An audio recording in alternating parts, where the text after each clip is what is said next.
My brother left everything to follow a carpenter from Nazareth. I thought he had lost his mind.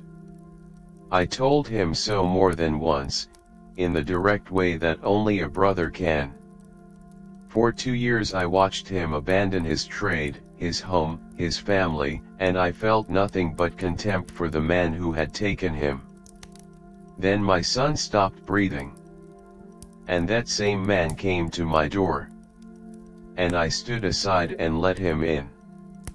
What happened next broke something in me that I had spent my entire life building. I have never tried to rebuild it. I don't think it needed to be there in the first place.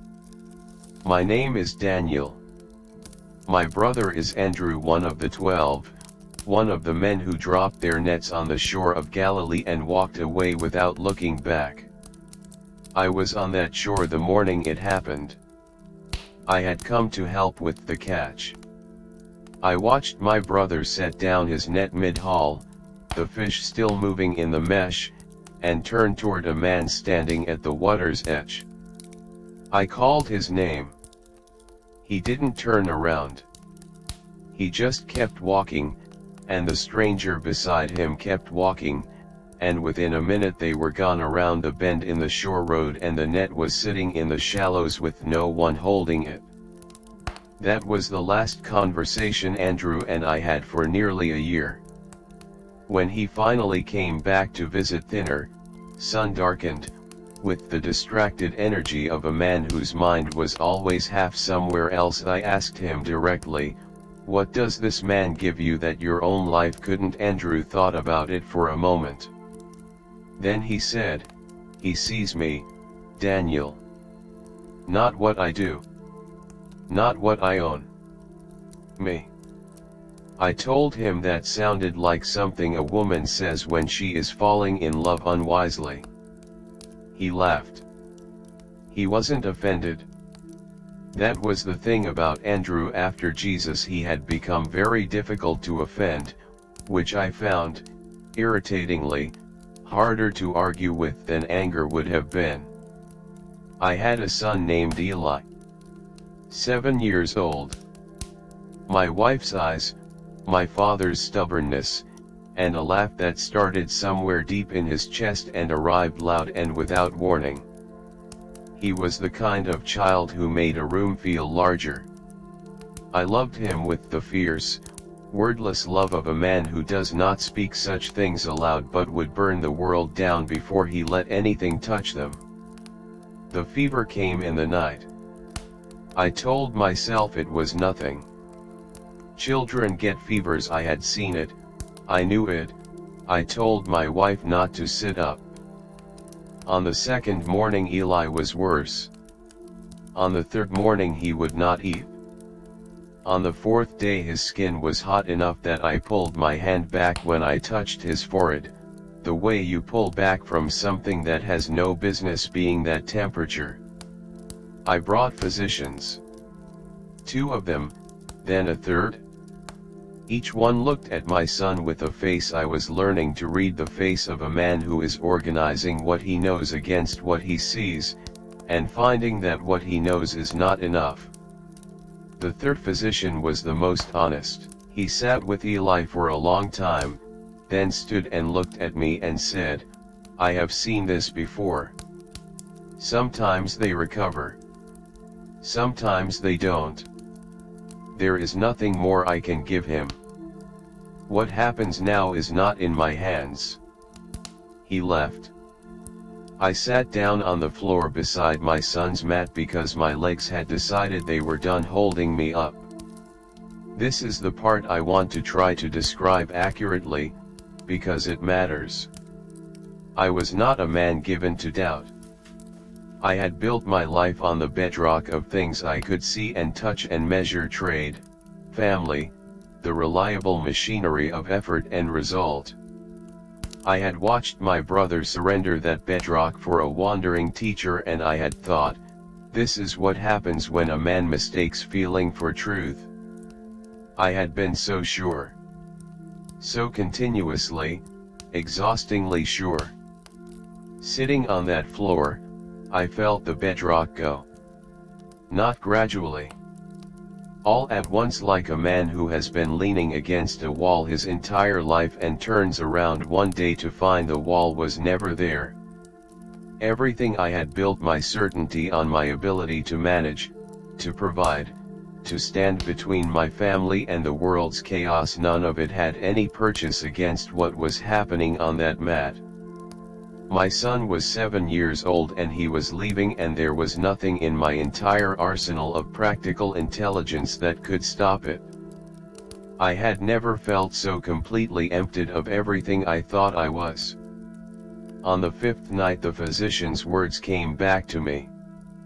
Sometimes they recover. Sometimes they don't. Eli's breathing that night was the kind of breathing you count. Each breath its own small negotiation with whatever was pulling him away. My wife sat across from me with her hands folded in her lap, very still, watching his chest rise and fall with the focused attention of someone who believes that watching closely enough might keep a thing from stopping. It was she who sent for Andrew. She did it without telling me, sent a neighbor's boy in the dark, 2 hours to Capernaum, with a message that said only, "Eli is dying. Come. Bring him if he will come." They arrived the following morning. I heard Andrew's voice at the door and another voice beneath it, quieter, saying something I couldn't make out. I came out of Eli's room and stood in the doorway, and I looked at Jesus of Nazareth for the first time. He was ordinary. That was the first thing. I had spent 2 years imagining someone who looked the part of what he claimed, and the man at my door was dusty from the road and unremarkable in his appearance, the kind of man you pass in a market without your eyes stopping. Except that when he looked at me, his eyes stopped. Completely. On me. With a quality of attention that I had no category for, not the attention of a man assessing you, not the attention of a man who wants something from you. Something else. Something that felt, uncomfortably, like being fully seen by someone who had already decided how they felt about what they saw. He said, "Where is the boy?" I had words ready. 2 years of accumulated argument, every reasonable objection I had constructed against this man and what he represented. The words were there, prepared, waiting. I looked at him. I looked at my brother standing just behind him, Andrew, who had left his net in the shallows and walked away and never once seemed to regret it. I stepped aside. He went to Eli and sat beside him the way you sit beside someone you know. No ceremony. No raised hands, no performance for the people watching from the doorway. He simply sat and looked at my son, at this small, burning, barely breathing boy, with the same complete attention he had given me at the door, but softer now, the way you adjust your voice for a child. He took Eli's hand in both of his. The room was very quiet. My wife had not moved. Andrew was still in the doorway. I stood against the wall and I watched, and I did not breathe, and I counted my son's breaths, shallow, too shallow, with a pause between each one that seemed to lengthen as I watched, each pause its own small cliff edge. Then Jesus said Eli's name. Just his name. Quietly. The way you say the name of someone you are calling back from a great distance. The breathing changed. Not instantly, there was a moment, 2 or 3 seconds, where nothing seemed different, where I thought, nothing is happening, nothing is going to happen. I have let a stranger into my house in the last hours of my son's life and nothing. And then Eli's chest expanded. Deeply.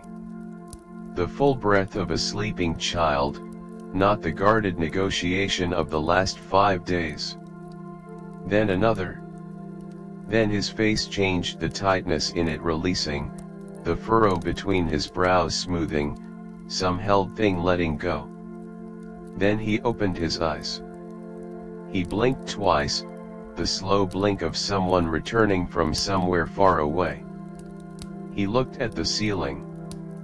He looked at Jesus beside him, at this stranger holding his hand with the uncomplicated curiosity of a child who has not yet learned to be afraid of what he doesn't understand. Then he turned his head and found me against the wall. He said, "Abba." Just that. My name for me. The first word out of his mouth after 5 days of silence was the word he had called me since he learned to speak, and he said it in the ordinary tone of a child who simply wants his father to come closer, who does not know that the word has just unmade and remade the man it belongs to. I crossed the room. I don't remember deciding to.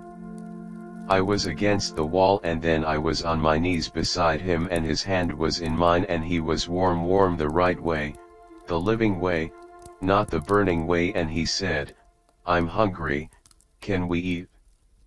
My wife made a sound that I will carry with me until I die. Jesus stood.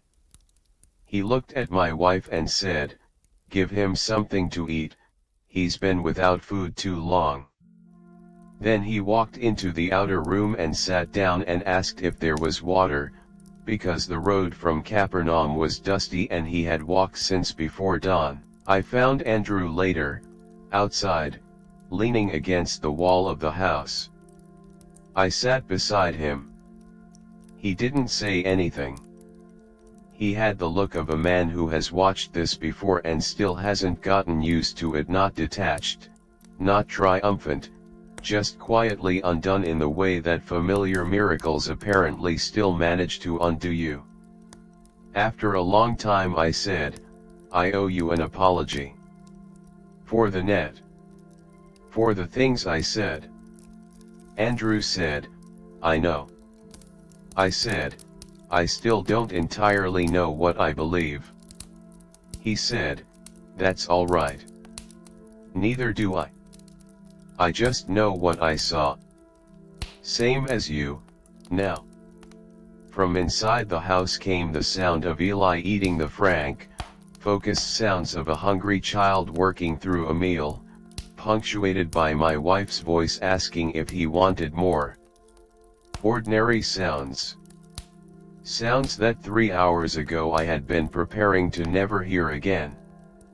I sat with my brother in the afternoon light and I let the certainty I had lived inside for 40 years finish falling away. It didn't feel like loss. It felt like setting down something I had been carrying so long I had forgotten it had weight. I had spent 2 years being certain enough for both of us. It turned out I had been certain about the wrong things entirely, and my son being alive is the proof of it that I carry every day.